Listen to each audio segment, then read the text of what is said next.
Pare, talaga malakas ang tama, pare. O, sa nasip tayo, pare. O, tingnan mo, pare. O,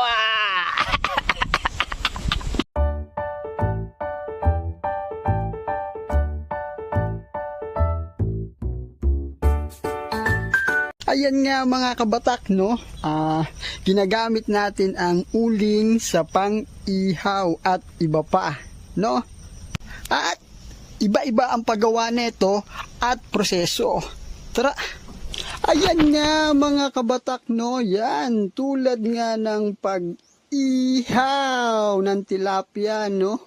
At gaya ng pagbutas sa lupa, no?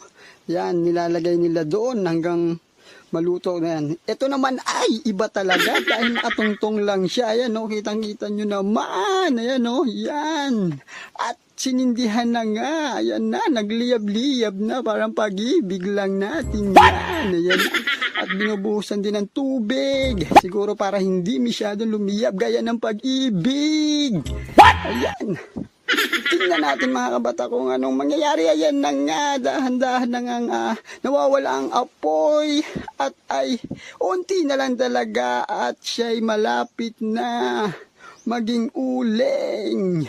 Ayat yan, uling na nga mga kabatak. Yeah, kitang-kita nyo naman, ayan na. At yan ang tunay na talagang uling na.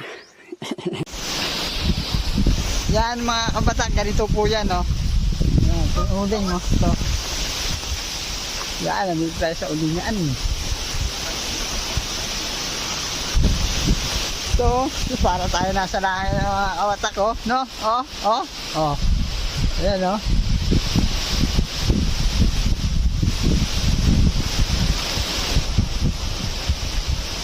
Ito maganda pag magpapatanggal kayo ng lamok. Ito, oh. Ito pa naman yung usok. Saka maganda klase.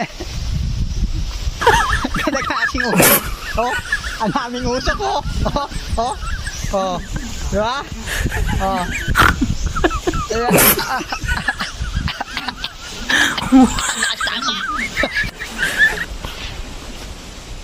Ang pare, oh. Ayan, oh, pare, oh. Solve na solve ka dito, pare, oh. Pare, lakas ang tama. Solve ka talaga dyan, pare, oh.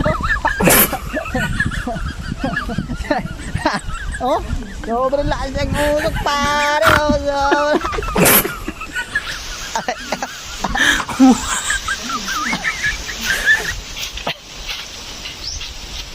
Ayan ang pag-golden, oh. Yan, no. Yan.